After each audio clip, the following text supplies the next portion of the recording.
Friends, ఇప్పుడే అందిన వార్త అధ్యక్షుడు డొనాల్డ్ ట్రంప్ షాకింగ్ నిర్ణయం అంటూ లేటెస్ట్ అప్డేట్ అయితే రావడం జరిగిందండి. సో వివరాలు ఏంటనేది కూడా వీడియోలో తెలుస్తుంది. వీడియోని చివరి చూడండి, అర్థమవుతుంది. మొదటిసారి ఛానల్ వస్తే తప్పకుండా సబ్స్క్రైబ్ చేసుకొని చూస్తున్నారు కానీ లైక్ చేయడం మర్చిపోతున్నారు. వెంటనే లైక్ చేయండి. లైక్ విదేశీ ఉద్యోగులు విద్యార్థులకు వీసాలు జారీలోనూ ఉద్దేశపూర్వకంగానే జాప్యం చేస్తున్న అమెరికా ఆ దేశంలోని విదేశీ ఉద్యోగులపైన కూడా చర్యలకు ఉపక్రమించింది. అమెరికాలో H1B అదేవిధంగా H4 వీసాలతో పనిచేస్తున్న కొందరు ఉద్యోగులకు వారి వీసాలను తాత్కాలికంగా రద్దు చేస్తున్నట్లు ఈమెయిల్స్ అయితే పంపిందనమాట.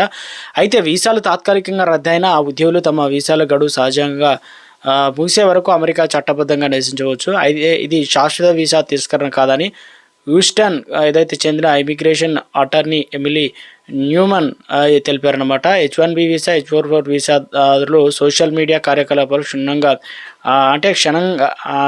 తనిఖీ చేయాలని కూడా ట్రంప్ ప్రభుత్వం భావిస్తుంది. అందుకోసమే వీసాలు తాత్కాలిక రద్దు నిర్ణయం తీసుకున్నట్లు భావిస్తున్నారనమాట. ఇప్పటికే విదేశాల విద్యార్థులు వీసా ఇంటర్వ్యూలను కూడా అమెరికా అధికారులు వాయిదా వేశారనమాట. దరఖాస్తుదారులతో పాటు వారి కుటుంబ సభ్యులకు చెందిన గత 10 ఏళ్ల సోషల్ మీడియా యాక్టివిటీ కూడా వివరాలు ఇవ్వాలని కోరారనమాట. ఇప్పుడు వీసాలు ఉన్నవారిని కూడా అలాగే అడగబోతున్నారని చెప్పేసి న్యూమన్ తెలిపారన్నమాట. వీసాలు తాత్కాలికంగా రద్దయిన వారు అమెరికాలో ఉన్నంతకాలం సమస్య లేదని, దేశం బయటికి వెళ్ళి తిరిగి రావాలంటే మాత్రం సాధ్యం కాదని రెడ్డి న్యూమన్ బ్రౌన్ PC అనేటువంటి ఇమిగ్రేషన్ న్యాయ సంస్థ అయితే తెలిపిందనమాట.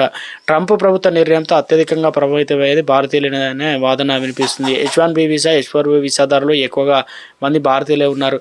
వీసాలు తాత్కాలికంగా రద్దు వల్ల వారు ఏదైనా ముఖ్యమైన పని ఉన్నా స్వదేశానికి వెళ్ళి రాలేని పరిస్థితిలో పడిపోయారన్నమాట. ఒకవేళ వస్తే తిరిగి అమెరికా వెళ్ళడం కష్టమవుతుంది. తిరిగి వెళ్ళాలంటే సుదీర్ఘకాలం వేచి ఉండడంతో పాటు మళ్ళీ కొత్త వీసాలు పొందినంత పని అవుతుందని చెప్పేసి నిపుణులు అయితే చెబుతున్నారు.